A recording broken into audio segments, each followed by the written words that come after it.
vez que estoy con mi abuelito, aprendo algo nuevo. Él nunca deja de sorprenderme.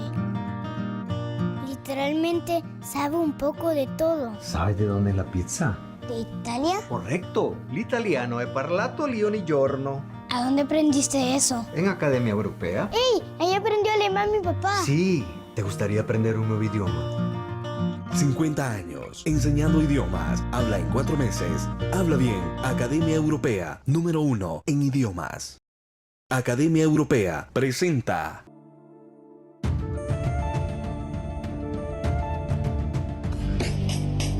Contamos lo que vemos, informamos de lo que nos apasiona, transmitimos lo que está ahí. Queremos creer que hay algo más ahí afuera. Sentimos, percibimos que se acerca el día y entonces aquellas personas que no creyeron en nosotros tendrán que callar. Pronto, muy pronto, sabremos la verdad de todo y entonces seremos en verdad libres.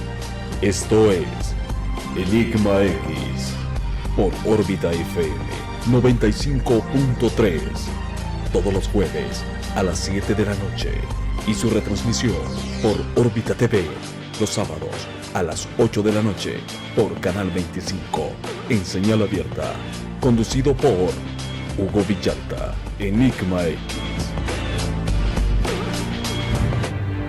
Muy buenas noches amigos, gracias por sintonizarnos una vez más en tu programa Enigma X, como siempre los únicos que tocamos todos esos temas de los que nadie quiere hablar, y como les mencioné en el programa anterior, que este programa de ahora lo vamos a hacer solo para redes sociales, ya que porque pues nos lo censuraron desde muy arriba, fuera de nuestros canales y nuestra plataforma de Órbita FM, así que lo vamos a hacer solo para redes de Enigma X El Salvador. Y para para desarrollar ese tema siempre tenemos a nuestro buen amigo Elías. ¿Cómo está, mi hermano? Ahí estamos, Amado. Asombrado con lo que nos ha pasado, ¿ah? Me sorprendí porque 100 y pico de programas que has generado y primera vez que veo que hay un programa censurado, o sea, no sé, o sea...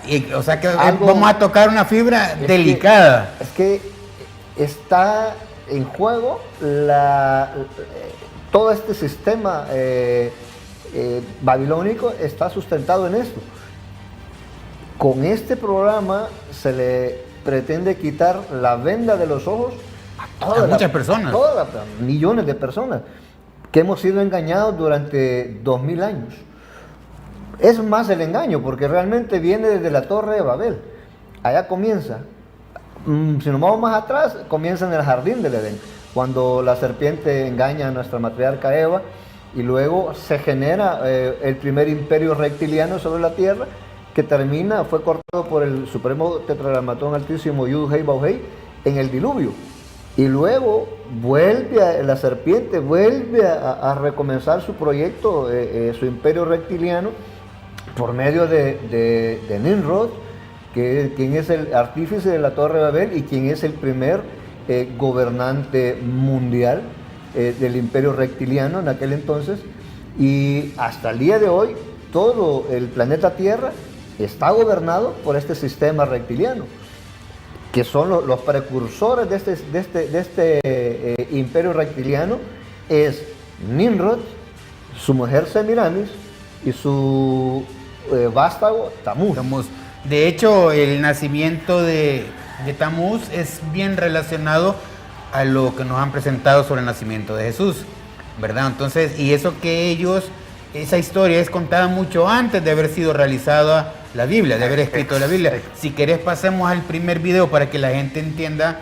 O sea, ahorita vamos a presentar el video del nacimiento de Jesús, cómo nos lo presentan, y aquellos que ya vieron, que es lo que nos han vendido, y aquellos que ya vieron el programa anterior a este, que es el que hicimos en vivo en el programa, para que lo relacionen y vean la similitud de lo que estamos hablando. Cómo fue estructurado por la serpiente y por los hijos de la serpiente, porque tanto la serpiente como sus hijos tienen gobernado este planeta con el segundo imperio reptiliano, que todavía hasta la fecha todavía está en vigencia. Así es. Entonces, y contra eso estamos luchando. Entonces pasemos por el primer video y ya vamos a regresar para discutirlo. Me parece bien.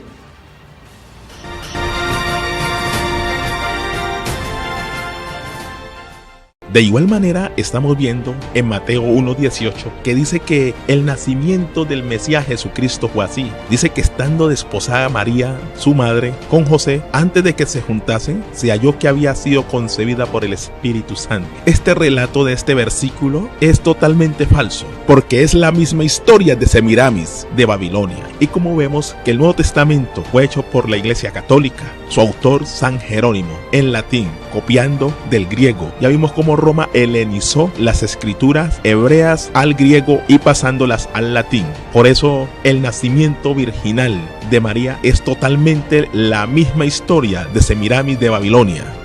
Miremos Mateo 1:22, dice lo siguiente: todo esto aconteció para que se cumpliese lo dicho por el profeta cuando dijo: he aquí, una virgen concebirá y dará a luz un hijo y llamará su nombre Emanuel, que traducido es Dios con nosotros. Estamos viendo que en este pasaje está reforzado, ¿no? Porque el mismo autor San Jerónimo, la misma Iglesia Católica, está buscando cómo enlazar los textos del profeta Isaías con la historia de Semiramis y el nuevo nacimiento virginal de María. Y meten a Isaías. O sea, van a Isaías, y cuando vamos a Isaías nos llevamos una gran sorpresa. Mateo 1:18 nada tiene que ver con Isaías. Isaías nos dice que vendría Emanuel, pero no se refiere al niño Jesús como le llaman por acá, que dice que fue engendrado por el Espíritu Santo, que fue concebido por el Espíritu Santo. Esto es totalmente falso. Ahora analizaremos más un poquito ese tema. Y además al Mesías, Yeshua o Jesús, nunca se le llamó Emanuel. Muchos cristianos piensan que porque en la profecía de Isaías dice Emanuel, que es traducido Dios con nosotros, significa que el Mesías es Dios. Pues esa profecía, aunque algunos la apliquen al Mesías, no se refiere al Mesías, se refiere al hijo de Isaías, Emanuel. Y Emanuel significa Dios con nosotros. ¿Quiere decir que el hijo de Isaías es Dios? Pues miremos otros nombres que significan lo mismo, que traducen. Podemos mirar, por ejemplo, al profeta Joel.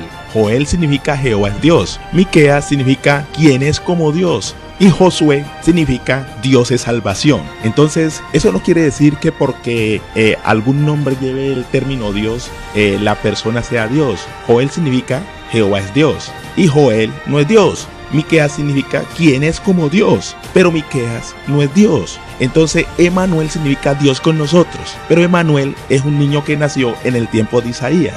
Y no era Dios, aunque lleve el nombre Elohim, Dios.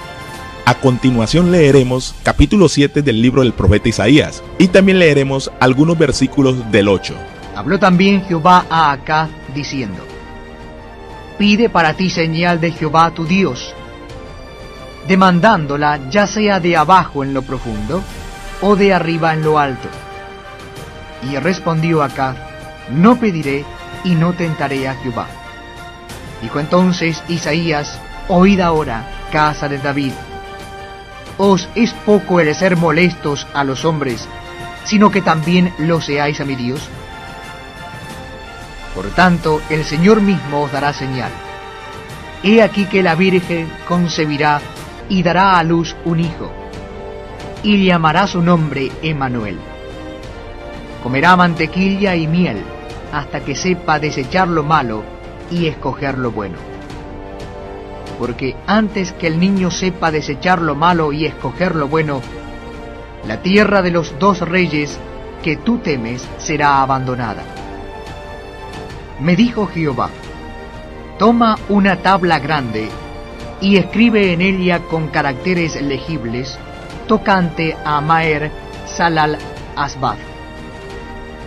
Y junté conmigo por testigos fieles al sacerdote Urías y a Zacarías, hijo de Jeberequías. Y me llegué a la profetisa, la cual concibió, y dio a luz un hijo. Y me dijo Jehová: ponle por nombre Maher Salal Asbad, porque antes que el niño sepa decir Padre mío y Madre mía, será quitada la riqueza de Damasco y los despojos de Samaria delante del rey de Asiria. Otra vez volvió Jehová a hablarme, diciendo: por cuanto desechó este pueblo las aguas de Siloé, que corren mansamente. Y se regocijó con Refín y con el hijo de Remalías. He aquí, por tanto, que el Señor hace subir sobre ellos aguas de ríos, impetuosas y muchas, esto es, al rey de Asiria con todo su poder, el cual subirá sobre todos sus ríos y pasará sobre todas sus riberas. Y pasando hasta Judá, inundará y pasará adelante, y llegará hasta la garganta, y extendiendo sus alas, llenará la anchura de tu tierra, oh Emanuel. Se ha dicho que la profecía relativa a Emanuel tuvo un primer cumplimiento en un tercer hijo de Isaías, que le dio una doncella judía que llegó a ser su segunda esposa. También se ha aplicado al segundo hijo de Isaías, mencionado en el siguiente capítulo 8, a Macher Salah Abba, concerniente a quien se dijo: antes de que el muchacho sepa declamar, Padre mío y Madre mía, uno se llevará los recursos de Damasco y el despojo de Samaria delante del rey de Siria. Isaías 8:1-4. Estas palabras guardan cierta relación con lo que se dijo de Emanuel, porque antes que el muchacho sepa rechazar lo malo y escoger lo bueno, el suelo de aquellos dos reyes, Damasco y Samaria, que te hacen sentir pavor morboso, serán dejados enteramente. Isaías 7:16. Además, el nacimiento del segundo hijo de Isaías se presenta en el contexto de la profecía sobre Emanuel, y se hace otro paralelo. Se dice que él será una señal, e Isaías afirma sobre sí mismo y sobre sus hijos: yo y los hijos que Jehová me ha dado somos como señales. Isaías 7:14, 8:18. Si quieres hacer un paralelo de Isaías con el Mesías de Israel, lo puedes hacer. Si quieres hacer un paralelo de Isaías en cuanto a sus hijos, los puedes hacer. José tuvo su hijo con María y nació Jesús, pero que no se te olvide que el profeta Isaías preñó a su mujer, la que la Biblia llama la profetisa. Ella dio a luz a uno de los hijos de Isaías, y el hijo de Isaías nació según la carne. No fue algo milagroso. Lo mismo sucedió con María y José. No hubo ningún Espíritu Santo preñando. Enigma.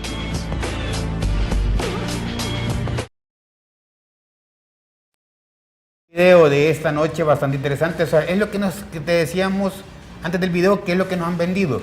Y si la audiencia ya vieron el programa anterior, relación, o sea, se nota la gran similitud. Es que es una falsificación.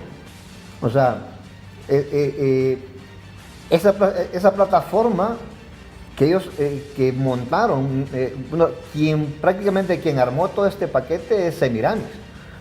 Porque Nimrod, después de ser aniquilado y que sus partes fue seccionado y fue esparcido para que vieran que no era Dios, como él se había autoproclamado, porque él se había autoproclamado el dios Sol, y Semiramis la diosa Luna.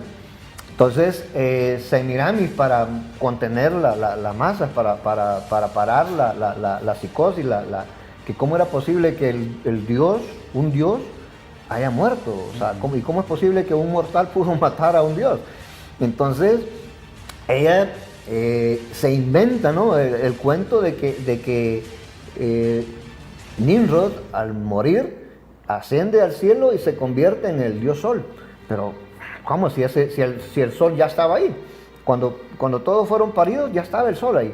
Entonces, ¿cómo era eso que al morir la misma mentira de que se encarna en el dios Sol, se convierte en el dios Sol, y que con sus rayos la preña? Como que suena como que concebido por el Espíritu Santo, ¿no? Y es supuestamente un nacimiento virginal, que después de que nace Tamuz, sigue virgen. O sea, como había sido concebido, no era hombre el que tenía... el que le habían engendrado. El que le habían engendrado, seguía virgen, ¿no? Y esa teoría se había manejado, sí, siempre. Y se inicia el culto al niño Dios, porque es el hijo del dios Sol y de la diosa Luna. Por lo consiguiente, si es el hijo del dios Sol y de la diosa Luna, lógicamente el niño es el niño Dios, que es lo que todo el mundo celebra el 25 de diciembre hasta la fecha. O sea, Es algo tremendo. ¿Por qué razón? Porque la forma en que te lo venden es bien sutil, que la gente no logra, la gente que no conoce la Torá, El origen. la Torá, cuando vos ves cómo te han vendido el proyecto y vos lo analizás con la Torá, cuando te dice el supremo creador, imagínate, que creó la Torá, dice allá en Levíticos capítulo 18 y te dice, no tendrás relaciones sexuales con tu papá, no tendrás relaciones sexuales con tu mamá, no tendrás relaciones sexuales con tu hermana, y te empieza a dar el listado, el menú De las cosas que no puedes hacer. de las cosas que puedes hacer y de las que no puedes hacer. Entonces venimos a algo bien interesante. ¿Por qué el Supremo Tetragramatón no puede, si él viola sus propios decretos, automáticamente ya no es el Elohim? Sí. Ya no es. ¿Por qué? Porque él es esclavo de sus propios decretos. Por lo tanto, él no puede violar sus decretos, sus leyes, no puede brincárselas. Entonces, ¿por qué sabemos esto? Porque allá en el libro de Éxodo, capítulo 4, versículos 22 y 23, cuando él está liberando a sus hijos, al pueblo de Israel, de las garras del faraón egipcio de Ramsés, él le dice a Moisés, decímele esto al faraón, decímele esto a Ramsés, Israel es mi hijo, mi primogénito. Ya te solicité que me lo dejes ir y no has querido dejármelo ir. He aquí, yo voy a matar a tu hijo primogénito para que me dejes ir a mis hijos primogénitos, el pueblo de Israel. Entonces, cuando en esa declaración que él está dando, está incluyendo a los varones y está incluyendo las hembras, o solo los varones. No, el primogénito es el que ha nacido primero. Pero está hablando de un pueblo. Le dice que Israel, el pueblo que está esclavizado en Egipto, le dice a Ramsés, el pueblo que vos tenés esclavizado en Egipto, que se llama Israel, es mi hijo, mi primogénito. Entonces, si él dice que Israel es su hijo y su hijo primogénito, ¿incluye las hembras e incluye los varones o solo los varones? No, me imagino que A todos, es todo el pueblo, varones y hembras, ancianos y niños. O sea, parejo, todos somos un pueblo primogénito. Entonces, venimos, y cuando ya venimos al proceso de engendramiento del Cordero que quita el pecado del mundo, y dice allá, Miriam, la mamá del Cordero, la mujer de la tribu de Judá, ¿era hija o no era hija primogénita del Creador? Sí. Sí, es una hija primogénita de él, porque es... Pero Miriam no es la misma María. No, es que la María es la Semiramis. Miriam, la hija de David, al igual que David, son hebreos, son israelitas, son judíos, no son gentiles. María es una mujer gentil, es Semiramis. Y el Mesías no van a ser del pueblo gentil, van a ser de la tribu de Judá, descendiente del rey David. Y el Mesías tiene que ser hombre, no un Dios. Por esa razón es que el Creador no puede preñar a María. Porque si él es el papá, él dijo que no. El papá no puede tener relaciones sexuales con su hija, ni el hijo puede tener relaciones sexuales con la mamá, ni con el papá. Entonces, ¿cómo es que él va a violar ese decreto, esa ley? Y él no sería un Dios entonces. No sería un Dios. Entonces, o sea, de ahí cuando vos conoces la Torá, entonces dices, todo está basado en leyes. Todo está basado en leyes. Cuando el Cordero le dijo, Satán le dijo a la serpiente, le dijo al Cordero, tírate de aquí, le dijo, escrito está que te va a mandar a sus ángeles que te vengan a recoger para que no te pase nada. Le dijo, escrito está, no tentarás a Yahweh tu Elohim, le dijo. ¿Por qué? Porque él, ¿cómo se llama la ley que hace que todas las cosas permanezcan pegadas al suelo? La ley de la gravedad. Entonces, ¿qué ley fue la que él no quiso violar? La ley de la gravedad. Pero esa aparentemente no aparece en la Biblia, no aparece en la Torá, pero ahí está en la Torá. Y si el Cordero mismo no violó las leyes de su padre, cuanto menos el Padre, Así que es. nunca ha sido maldito y nunca será maldito. ¿cómo las va a violar? Entonces cuando él engendra al niño, no lo hace él, que va a hacer el trabajo que tenía que hacer José. Vamos al caso de Abraham. Sara era una mujer estéril. ¿Por qué es que quedan preñados si eran ancianos? Queda preñada si eran ancianos de 100 años. Porque el Creador hace el mismo proceso, hace sombra y sana tanto el aparato reproductor de Sara como el aparato reproductor de Abraham. Luego aparece el caso de Rebeca, que era estéril, y vuelve otra vez a hacer el mismo proceso, el mismo milagro. Y luego aparece Raquel, la segunda esposa de Jacob, y otra vez el mismo proceso, era una mujer estéril, lo vuelve a hacer otra vez el mismo milagro, y poder encontrar varias veces el mismo milagro. Lo ves allá con la mamá de Sansón, con Manoa, lo ves con Ana y la mamá de Samuel, lo ves con Zacarías y Elizabeth, la mamá de Juan el Bautista. Y entonces el milagro, ¿cuál es el milagro ahí? ¿Cuál es el milagro que hay ahí? Era una mujer joven, pero era el mismo problema. Era el mismo problema. Entonces, y si lo manejáramos a lo que nos se me enseñaron del nacimiento de Jesús, podemos decir que también ellos fueron hijos de Dios, si lo miramos de esa manera. Exactamente, así sería. Pero, más el Creador no lo muestra como hijos de Dios, lo muestra como hombres. O sea, engendrados por los patriarcas. Entonces, ¿qué es lo que ocurre cuándo es que el Cordero? Porque ya en el Salmo dice, mi hijo eres tú, le dice, yo te he engendrado hoy, pídeme las naciones. Hey, ¿cuándo es que él nace de nuevo? ¿Cuándo muere? ¿Cuándo muere?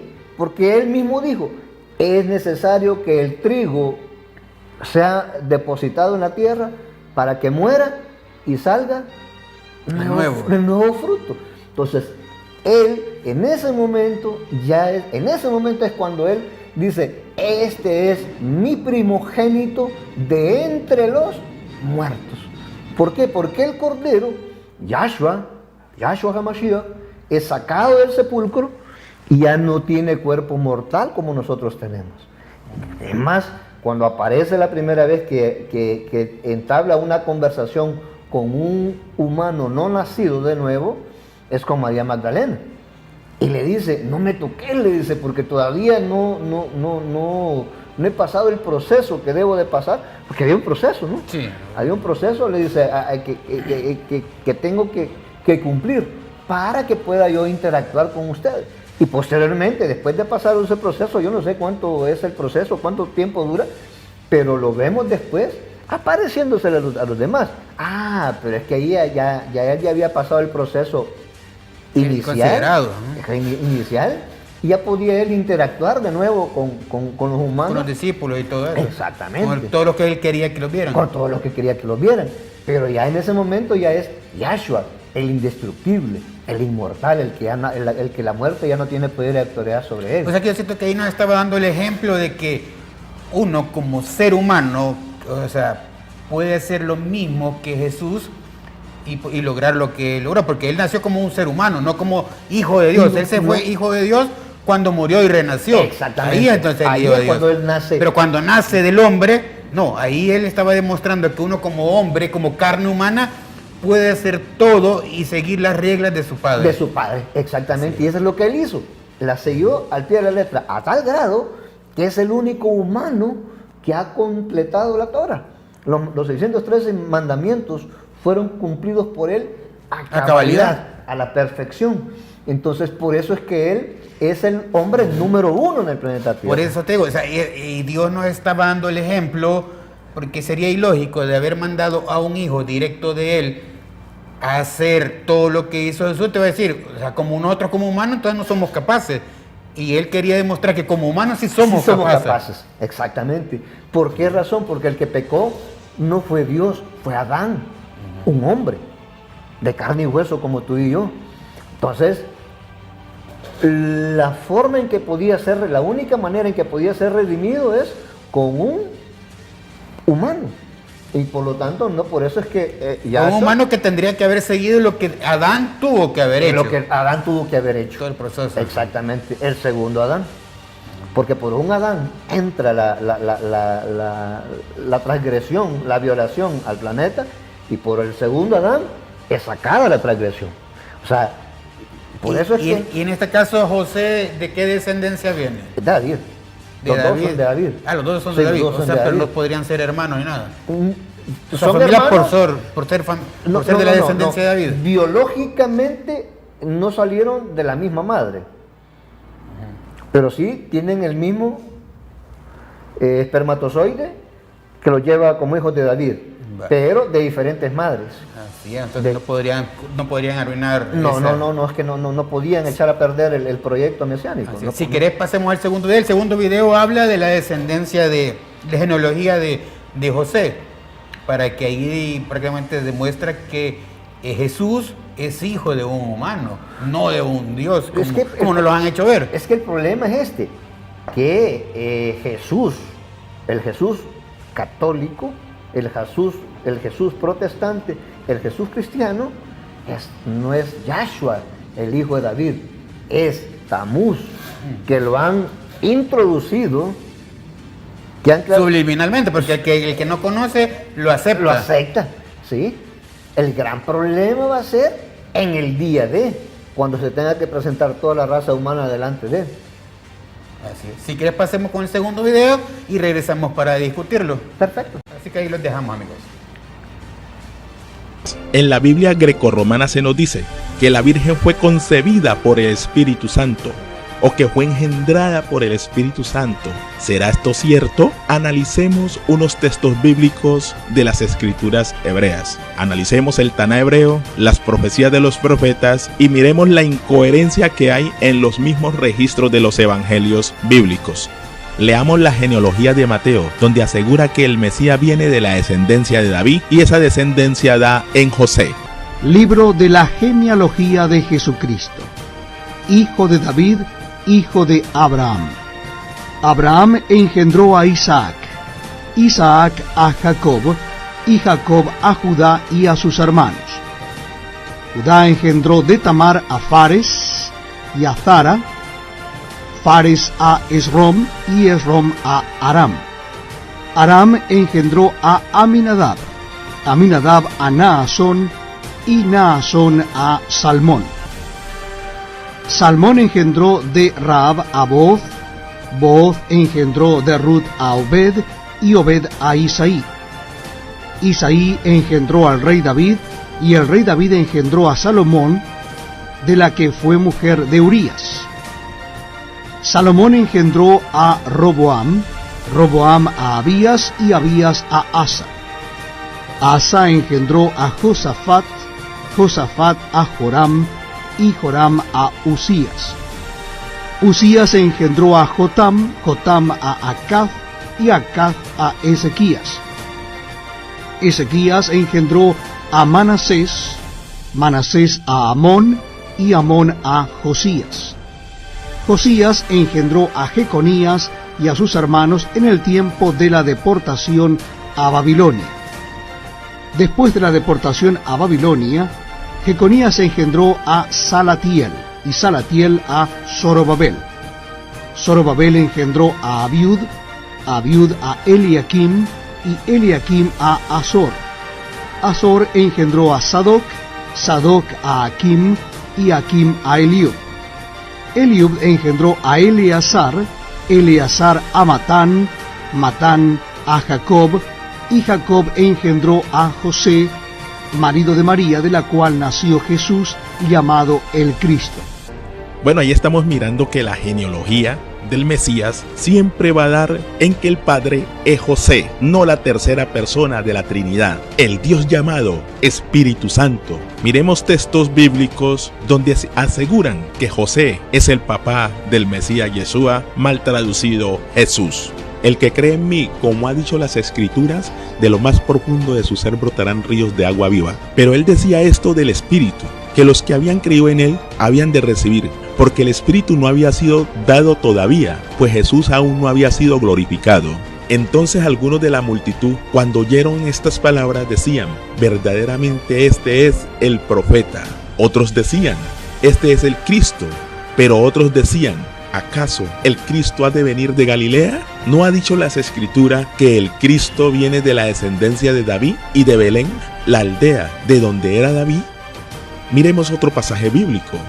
Romanos 1, del 1 al 4. Pablo, siervo de Jesucristo, llamado a ser apóstol, apartado para el evangelio de Dios, que él había prometido antes por sus profetas en las santas escrituras, acerca de su Hijo, nuestro Señor Jesucristo, que era del linaje de David según la carne, que era del linaje de David según la carne.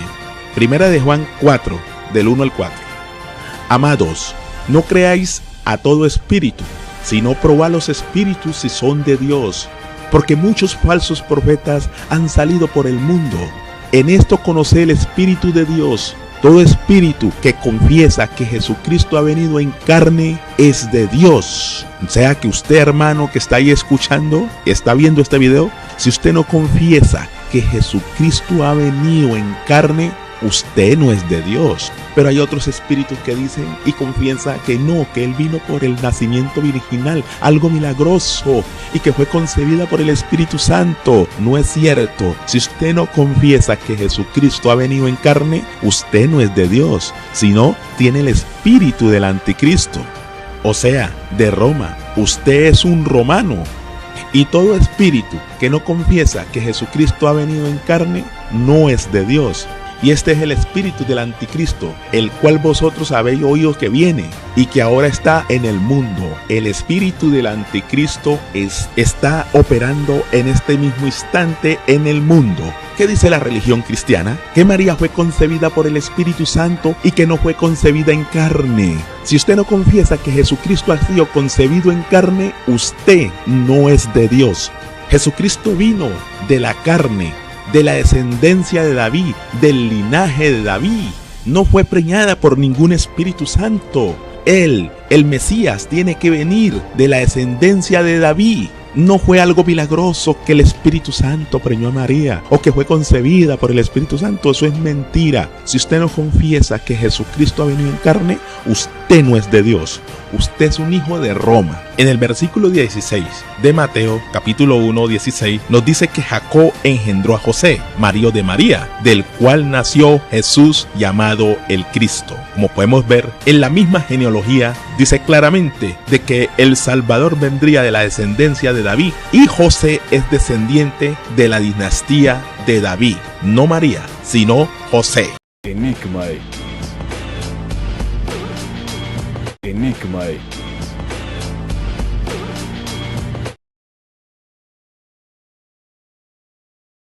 Segundo video de la noche, el que nos desglosaba la descendencia de José, y para que con esto demostramos a muchos de que Jesús realmente venía de otros En la Biblia hermanos. grecorromana se nos dice Tenía que la Virgen tenía fue que nacer de concebida. un humano. Tenía que ser parido por un humano y tenía que ser engendrado por un humano. Porque el que pecó fue un humano, no el creador. O sea, que el creador nunca ha pecado y nunca va a pecar. Así es. Nunca ha sido maldito y nunca va a ser maldito. Entonces, ¿por qué? Porque Él creó a Adán y a Eva.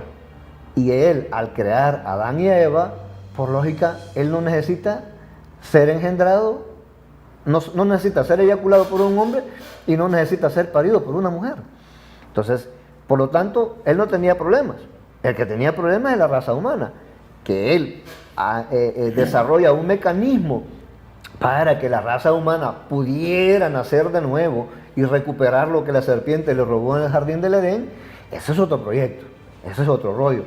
Pero la serpiente, cuando ya ve el proyecto que se arranca en Génesis 3:14 y 3:15, y le dice que voy a poner enemistad entre tu simiente y la simiente de la mujer. Ella te aplastará la cabeza y vos le vas a morder el calcañal, el talón. Entonces, de ahí ella se encargaba, la serpiente se encargaba. ¿Por qué crees que mató a Abel?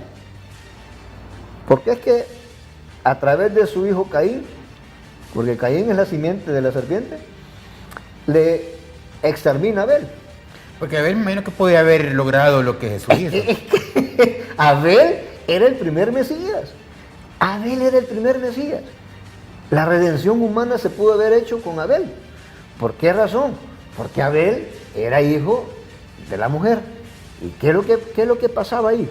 Cuando vos ves las dos ofrendas, cuando ellos llevan las ofrendas al Creador, la ofrenda de Abel era acepta y la ofrenda de Caín fue rechazada. Entonces, la serpiente, manipulando a Caín, hace que arma la conspiración para asesinar a Abel, lo saca al campo y allá lo asesina. ¿Por qué? Porque dentro de Abel estaba el Mesías. O sea, dentro de Abel estaba guardado, en los lomos de Abel estaba guardado el Mesías.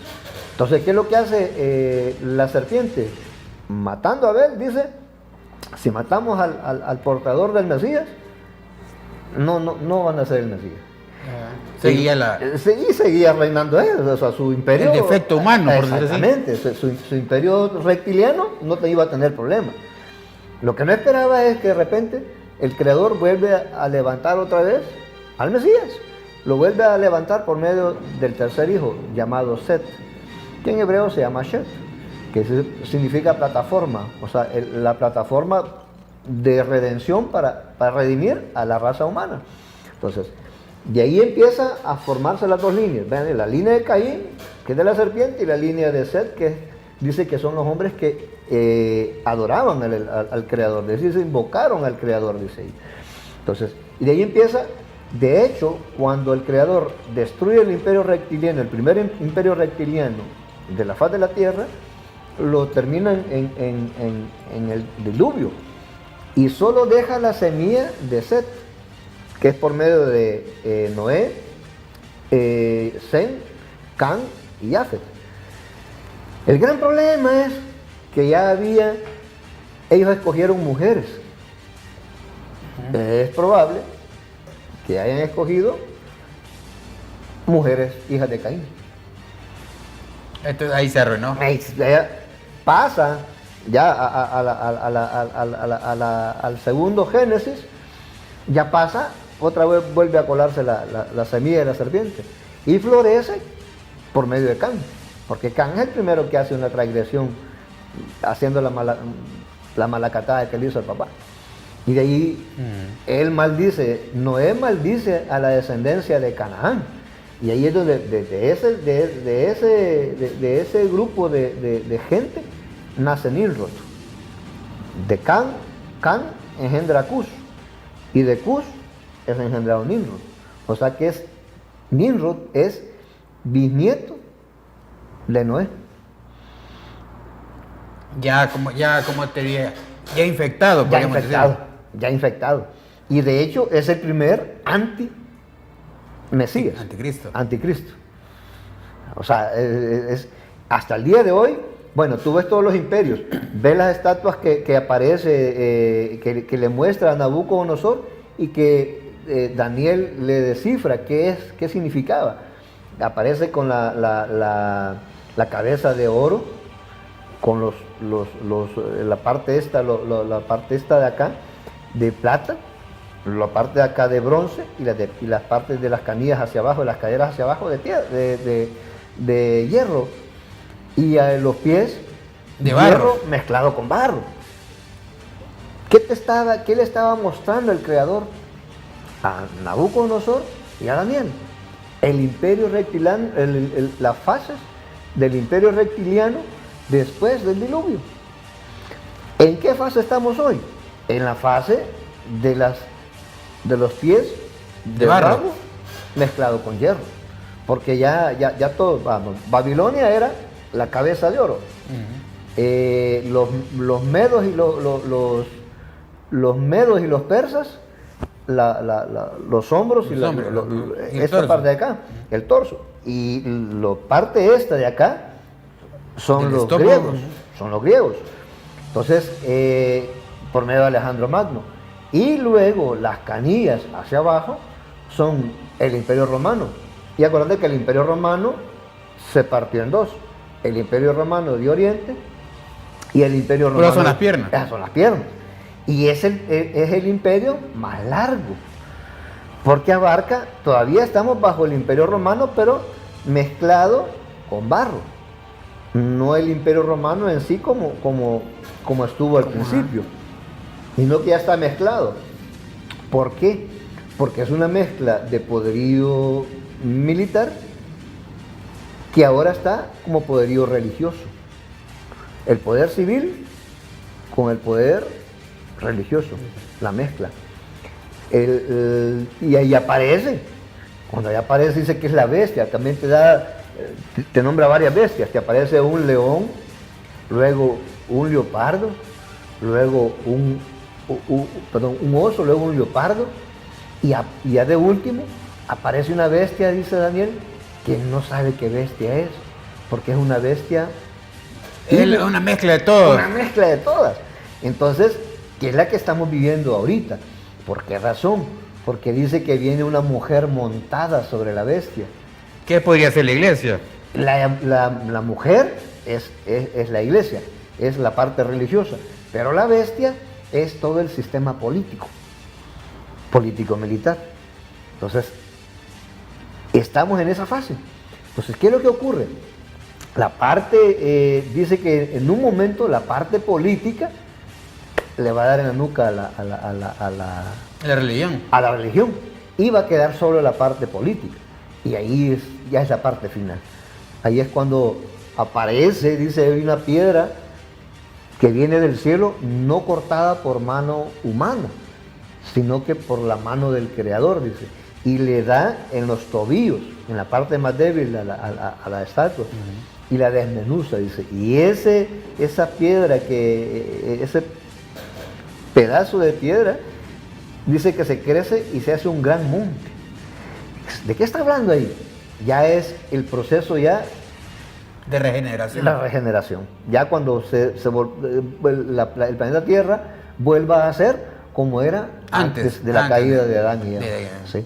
Ahí es donde vamos a retornar todos los hombres y mujeres que hemos nacido de nuevo, que hemos vuelto a recuperar lo que nos robó la serpiente en el jardín del Edén, de todas las razas, de todos los estratos, de todos los idiomas. O sea, ahí vamos a estar todos los hijos de Adán, ya nacidos de nuevo, ya como hijos del Creador, porque ya nacimos de nuevo, ya volvimos a ser lo que éramos antes. Lo que él quería para la Lo humanidad. que él quería para la humanidad. Pero este proyecto ha sido chabeleado por Satán, por la serpiente, porque le ha hecho creer a la humanidad, le ha metido un falso Mesías, que es Tamuz. Cuando vos lo ves en todas las culturas, en Egipto lo ves como Isis, Horus y Osiris, Isis y Horus. Y en Persia lo ves como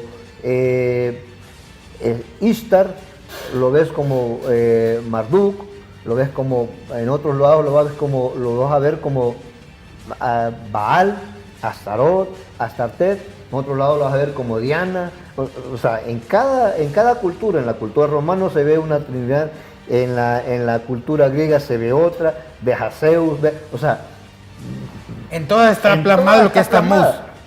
Este mismo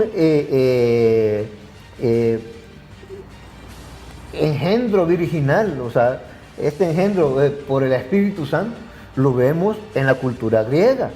Bien. Donde aparece que Zeus dice que baja del Olimpo y va a ver a la mujer de un dios, y él dice que se convierte en un ganso y la preña.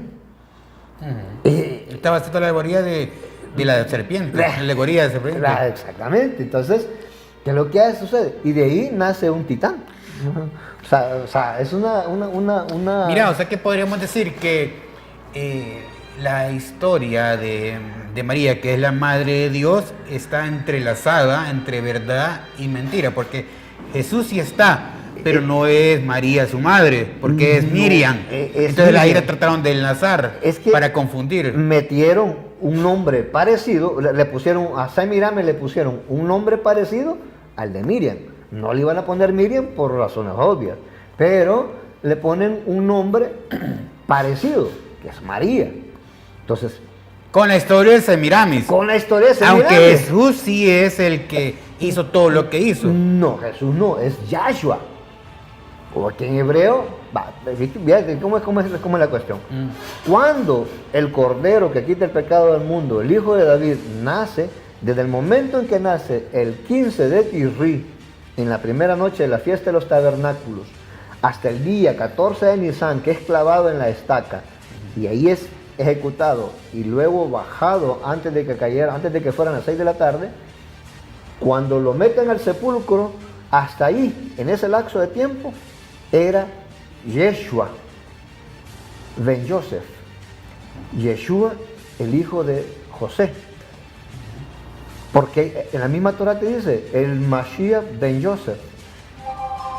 Si hubiera sido el Mashiach ben Yahweh o el Mashiach ben Yud-Hei Bau-Hei, hubiera sido engendrado por Dios. Por Dios. Pero en la Torah, y todos los conocedores de la Torah, sabemos que está el Mesías ben Yosef y el Mashiach ben David. El Mashiach ben Yosef es el Cordero que quita el pecado del mundo. O sea, el hombre mortal. El hombre que se convirtió en hijo de Dios. El hombre que se convirtió en hijo de Dios, pero hasta cuando Que el murió Creador- y resucitó. Es más, él no se resucita él solo.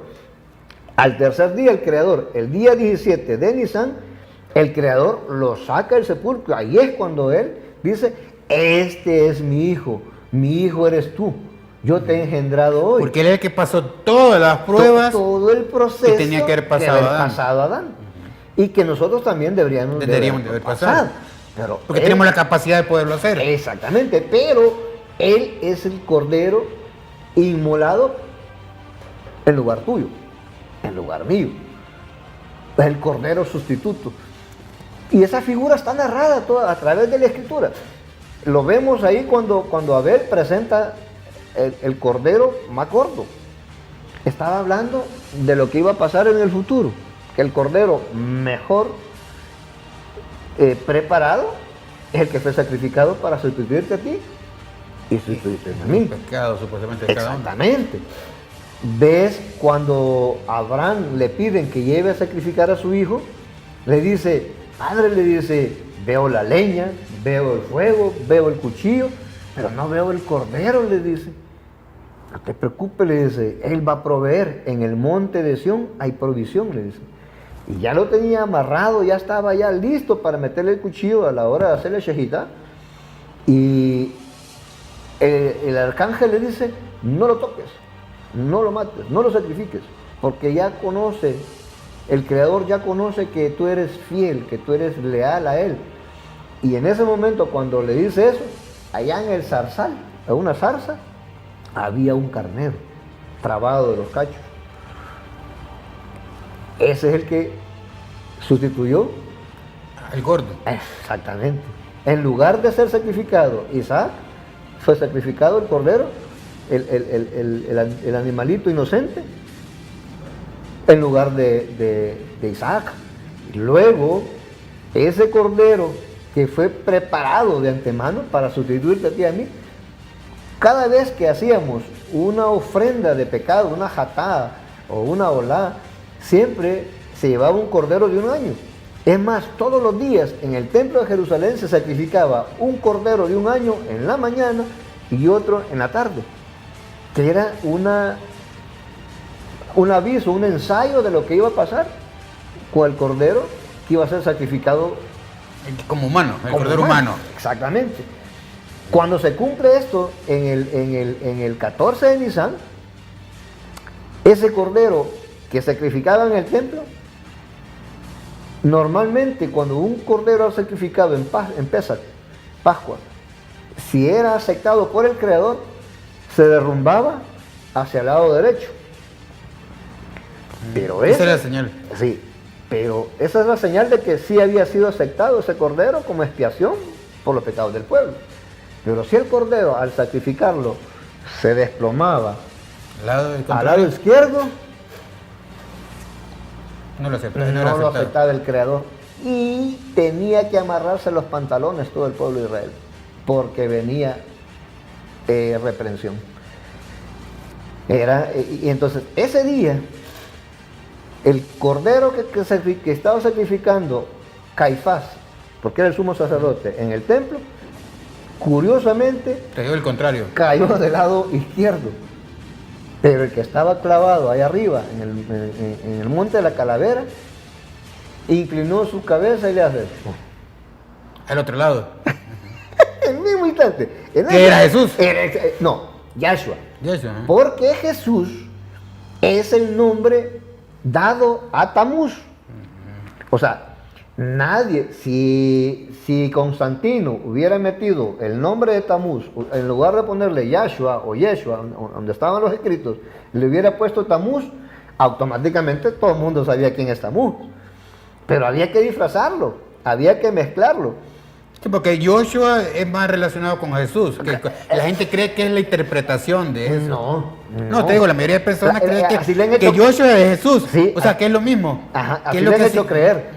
Te dice la gente, es que Jesús es la versión de Yeshua o de Yahshua Ajá, de en israelí. español, te dice. No tiene nada que ver. Nada que ver, porque son dos hombres diferentes, paridos por dos mujeres diferentes. Yahshua, Hamashiach, el Mashiach ben David, que antes era el Mashiach ben Joseph, es hijo de dos israelitas, de dos hebreos, de dos judíos, de José, de Joseph y de Miriam. Pero Tamuz, que ahora es llamado Jesús, es el hijo de Nimrod y Semiramis.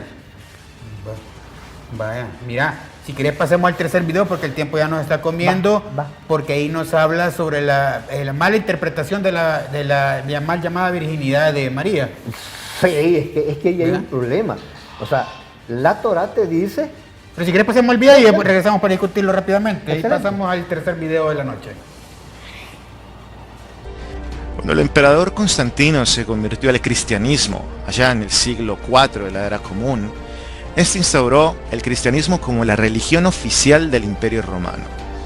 Los judíos empezaron a ser objeto de persecución. Comienza el genocidio, las cruzadas, las inquisiciones, expulsiones de países y un holocausto que causó la aniquilación de 2/3 de la población judía en Europa. Vamos a ver cuáles podrían realmente haber sido los objetivos de los escritos del Nuevo Testamento en cuanto a un plan divino o un plan de solo instaurar una religión para Roma. Tenemos en cuenta de que Marcos, extrañamente siendo el primer libro, obvia totalmente la historia del nacimiento de Jesús a través de una virgen, ya que arranca con sus relatos acerca del bautismo de Jesús. Para Marcos entonces el nacimiento de Jesús o Yeshua no tuvo nada diferente a los demás. Lucas y Mateo, aquí ya Jesús o Yeshua nace de una virgen y es ahora el Hijo de Dios. Interesante, ya que con esta posición, esta religión sí podría competir en Roma, ya que para ese entonces un César era considerado un hijo de un dios. Aquí a partir de Lucas y Mateo, ya la competencia está un poco más pareja. Además de esos ajustes dentro de sus historias y la cantidad de versículos en contra del judío, en Juan se encierra el concepto triunfal, ya que en este Jesús no es solamente el Hijo de Dios, sino que es el mismo Dios hecho carne. Ya ahora el ganar la ubicación como religión del imperio va a ser más alcanzable. Sé que quizás para muchos esta información puede ser bastante densa, y al igual que ustedes, todos fuimos criados y formados de que toda la Biblia fue escrita a la misma vez. Haciendo solo el análisis de los evangelios, podemos comprender un poco más de las razones del por qué el judío no acepta el Nuevo Testamento como una inspiración divina, sino más bien una conspiración romana. con el objetivo de evaporar la cultura de cuya raíz nace el cristianismo. Nunca olvidemos que sin la Torá y los profetas no existiría ninguna profecía por cumplir. ¿Qué es más fácil? Anular y desaparecer física o espiritualmente a un pueblo pequeño que siempre estuvo sometido por otras naciones y arrebatar con ello una posición que le correspondía a esta nación. Como acabamos también de comprender dentro de los conceptos primarios de estos 4 evangelios, vemos a un personaje, Jesús o Yeshua o Yahshua, que ha evolucionado dentro de la historia de la creación de estos mismos libros, siendo inicialmente un hombre sabio que nació como cualquier otro, así como lo presentó Marcos, sin hacer mención alguna de algo dramático o milagroso respecto a su nacimiento.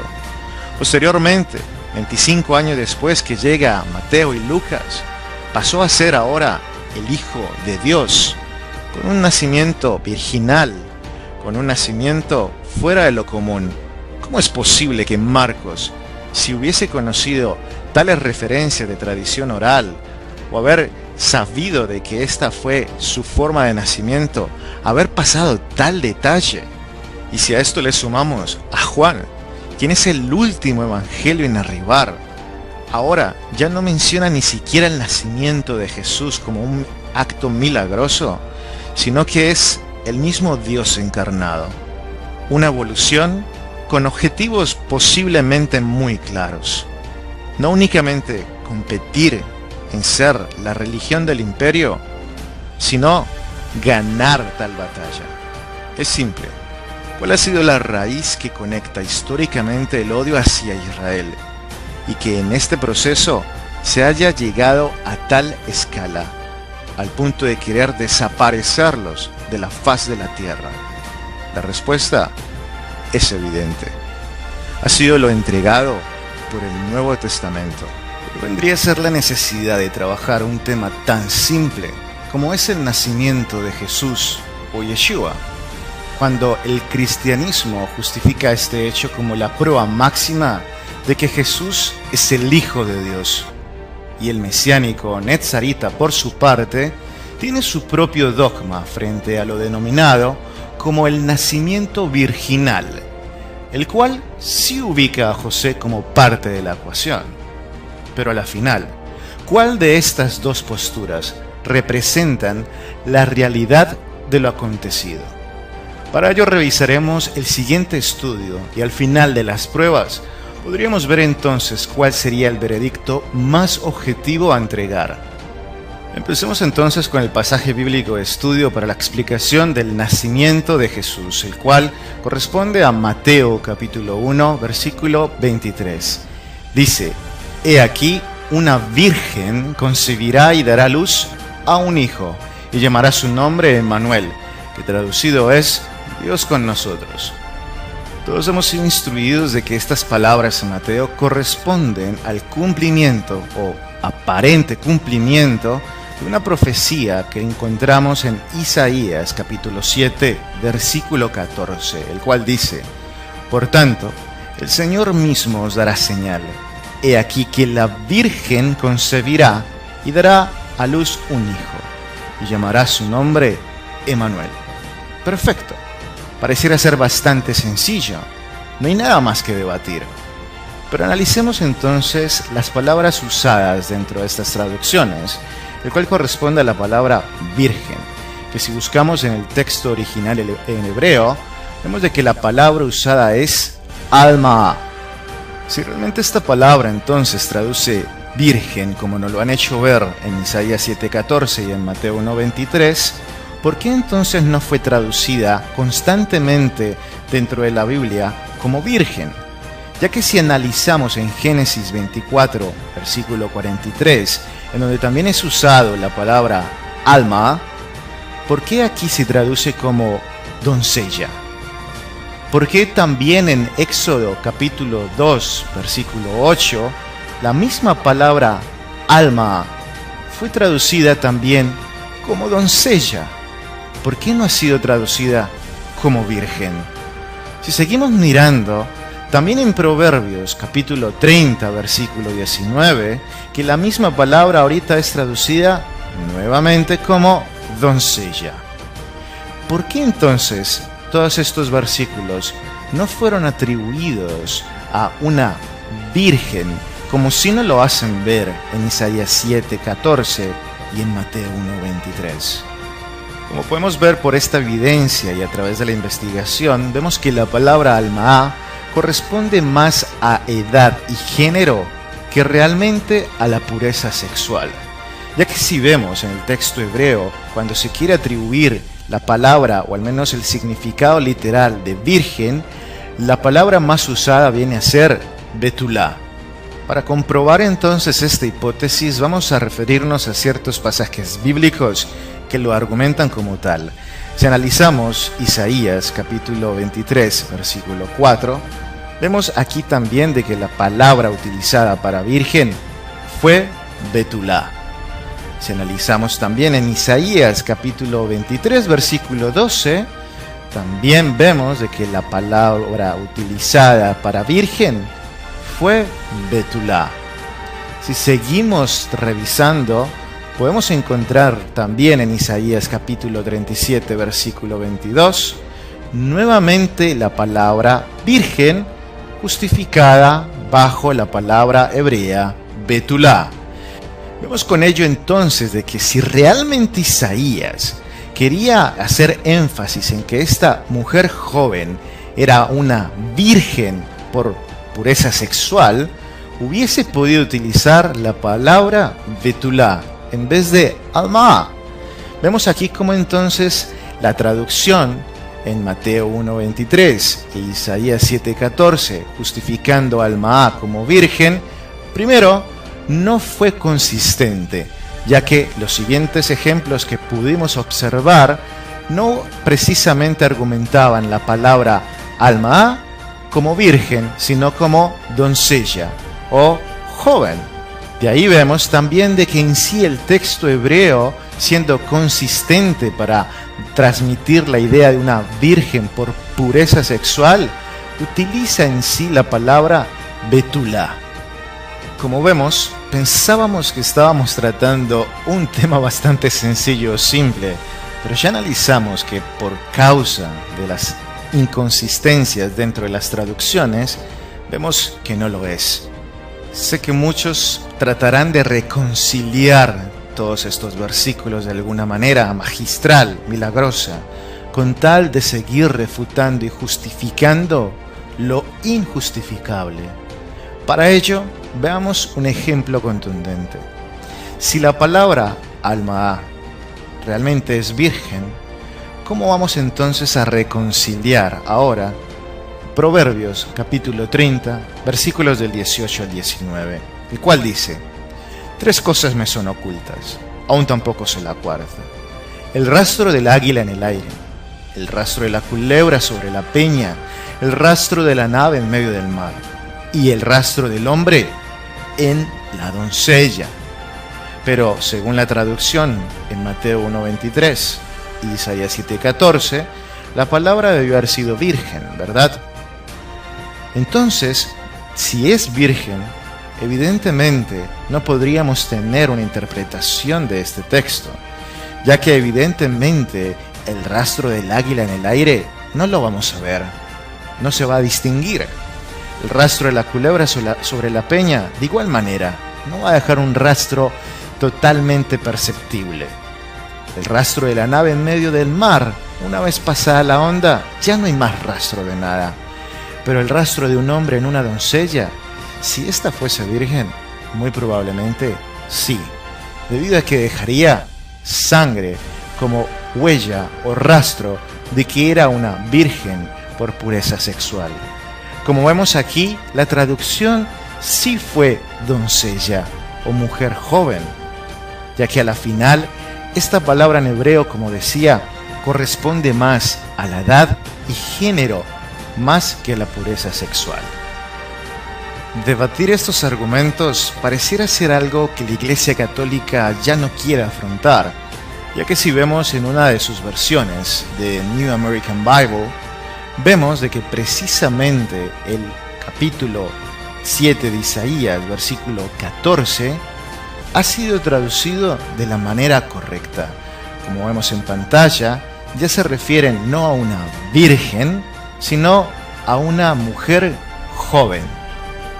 ¿Cuáles pueden ser las opciones que tienen todos aquellos que quieren seguir arrastrando a Roma en sus corazones?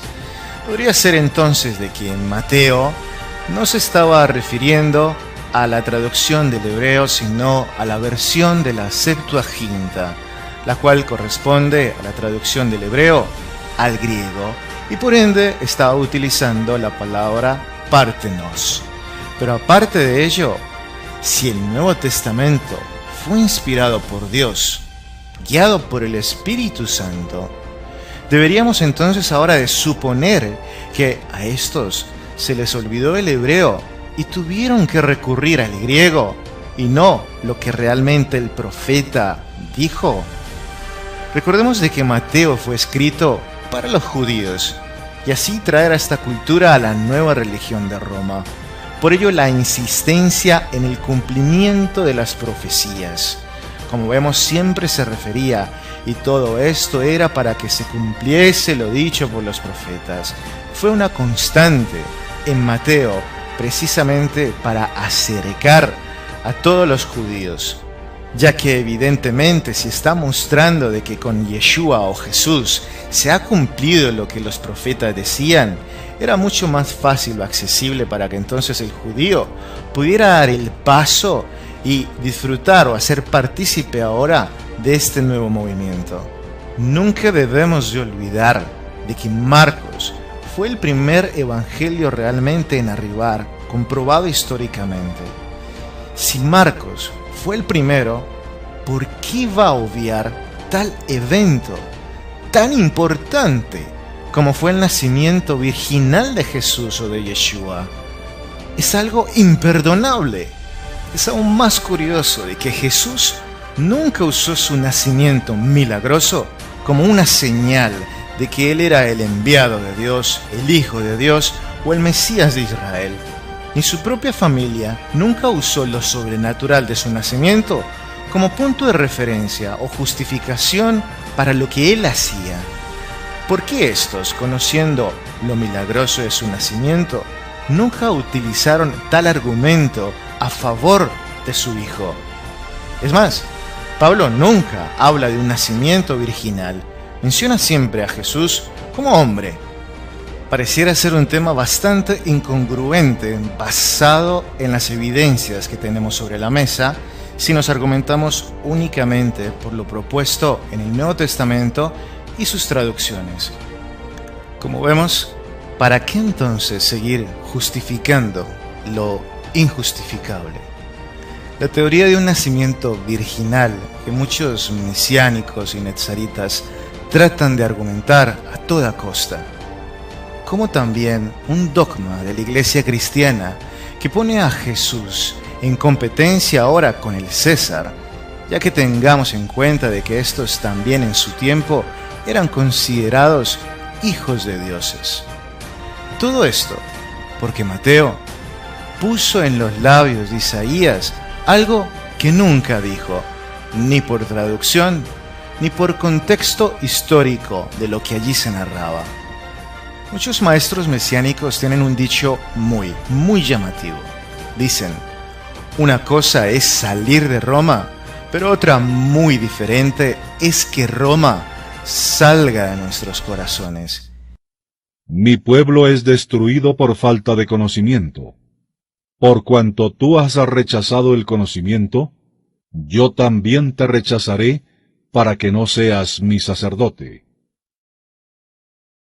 Hay camino que al hombre le parece derecho, pero al final es camino de muerte. Enigma X.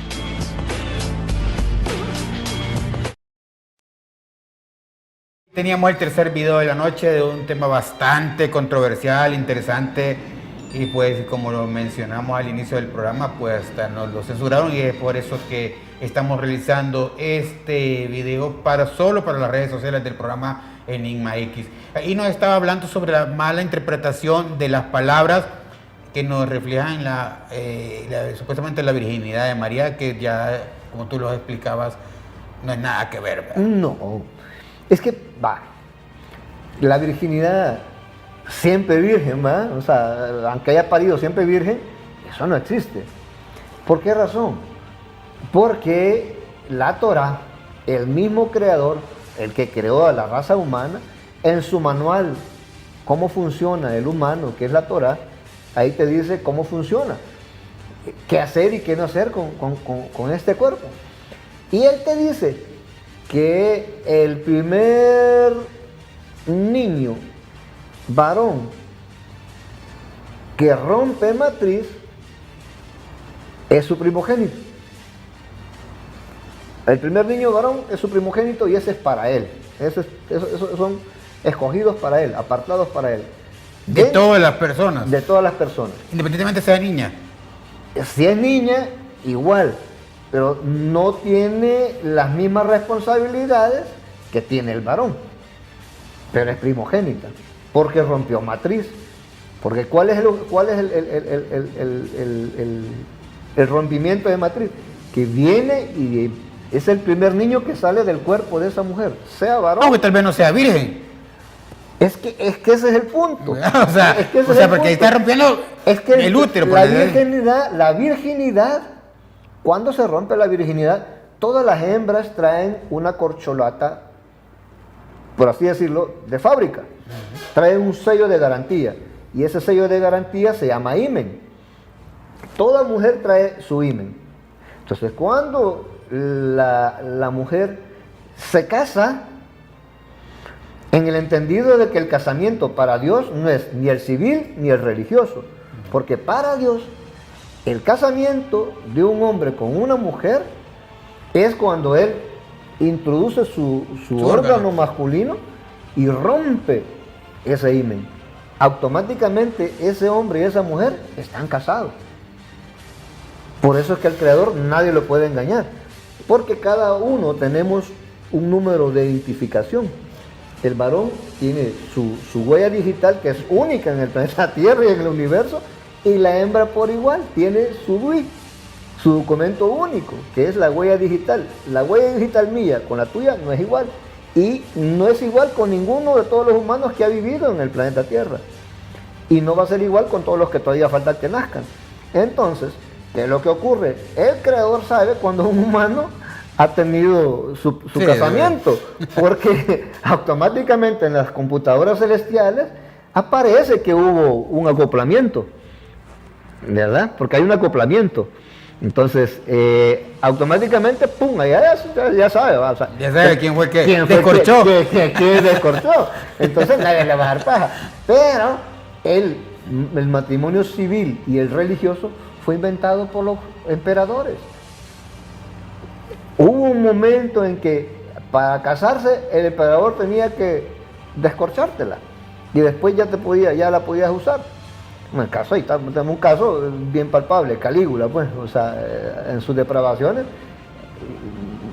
descorchó a medio mundo y después va, y en plena boda, en plena noche de boda, la usaba él primero y después te la daba al casamentero. O sea, cosa ilógica. Ilógica, ¿va? Entonces, pero eso, los matrimonios, tal como los conocemos hoy en día, son así. Inventado, es un mecanismo inventado por los hombres. Pero cuando ves, por ejemplo, cuando se casa Isaac y Rebeca, cuando se casa Isaac y Rebeca, dice que Eliezer, el esclavo de Abraham, le trae a Rebeca, dice que se la entrega y le dice que él la agarra y se la lleva para la tienda. Ahí no hubo ni boda civil ni boda religiosa, pero en la tienda se casaron. ¿Cuál es el casamiento? Eso. Hoy ya lo sabemos. ¿Cuál es el casamiento para Dios? Pero es que a nadie le puede dar paja, pues nadie le puede engañar. Algo que puedes decir para cerrar, para concluir el tema. Mira, una mujer cuando pare ya no es virgen. Ya no. O sea, para empezar ya tuvo su relación, ya le rompieron el himen.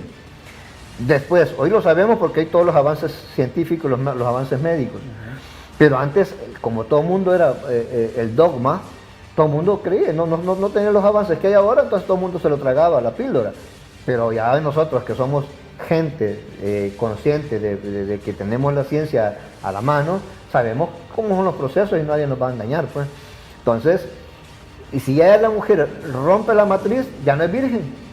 Y todavía Miriam, la mujer hebrea, la mujer verdadera. Sí, la verdadera, la mujer hebrea, la mujer israelita, la mujer judía, dice que tuvo más hijos. Y ahí te dan los evangelios, te dan los nombres de los hijos. Te da el nombre de Judas, te da el nombre de Jacob, te da el nombre de Salomé. O sea, te da un montón de varios, de los hijos, de todos los hijos que tuvo después de que nació Yahshua, que nació el Mesías Ben Yosef. O sea, te da ahí todos los nombres. Dice, no es el hijo del carpintero, dice, no es su madre María, Miriam, dice. O sea, caso contrario, que Semiramis ya no era virgen. La ponen como que Dios la preñó, que el Dios y solo que la es un preñó. hijo de Ajá, Dios, que el- y ahí ya. Entonces, ¿qué es lo que le han metido a la gente? Va? Es la supuesta forma en que fue preñada Semiramis, porque Semiramis, cuando ya no tenía marido y para mantener el control de Babilonia, para mantener el gobierno, dice que Nimrod se convierte en el dios sol y que los rayos del dios sol la preñan, por lo tanto es una preñez virginal, que no hubo humano que la preñara, sino que el dios Por eso es sol. divino. Ajá. Luego se declara que como no la había preñado un hombre, ella seguía siendo virgen porque la había preñado El sol. El sol. Entonces, por lo tanto, seguía siendo virgen para siempre, ¿va? De todas las maneras de todas las posibles. maneras posibles. Pero sabemos que las leyes, ninguna mujer en el planeta Tierra puede quedar preñada si no hay intervención Sí, de un hombre. porque es lógico. La enseñanza era de que un ser humano normal puede llegar a cumplir los mandamientos de Dios para poderse convertir en su hijo. En su hijo, O sea, exactamente. así, como un Dios podríamos llamarlo Sí, también. es que alcanza la perfección que tenía Adán Ajá. antes de pecar. O sea, él lo que logró en su vida, Yahshua lo que logró en su vida es cumplir, hacer todo lo que Adán tenía que haber hecho, y él lo logró. Así es. Eso le daba Como ser humano. como ser humano, como hombre. Porque cuando vos encontrás ahí, él mismo te dice, allá en el libro de Juan te dice, y Padre le dice, esta es la voluntad, en esto consiste la vida eterna, en que te conozcan a ti, el único Dios verdadero, tú, Yud Hei Bau Hei, el único Dios verdadero y que fuera de ti no existe otro, porque tú creaste a Adán y a Eva, y que te conozcan al Mesías que tú has enviado, o sea, al Mesías hombre. Luego, allá en Timoteo te dice, mira, porque hay un solo Dios, dice, un solo Elohim, un solo creador, dice, y un solo mediador entre Elohim y los hombres, Yahshua HaMashiach, el hombre. O sea, no hay donde perderse. No hay donde perderse. Yud Así Hei Bau es. Hei, el único que nunca ha sido engendrado, nunca ha sido eyaculado por un hombre y nunca ha sido parido por una mujer, porque él no es hombre para que mienta, ni hijo para que se arrepienta. Así es. El otro, Yahshua, sí fue parido por una mujer. Caso contrario que el Creador nunca ha sido parido Convertido por una mujer. en hijo de Dios. Y convertido, pero cuando él después Cumplió todo el cumplió reglamento. todo el protocolo, y luego él se gana el derecho de ser el hijo primogénito. De hecho, en Apocalipsis te lo dice, el primogénito de entre los muertos. Así es. Bueno, mi amigo, gracias por haberme acompañado esta noche y abrir un poco más la mente de nuestros de las seguidores. personas, sí. Recuerda que puedes vernos el próximo jueves ya en vivo, siempre en órbita FM 95.3. Gracias por sintonizarme y nos vemos la próxima semana. Nos vemos. Shalom. Academia Europea presentó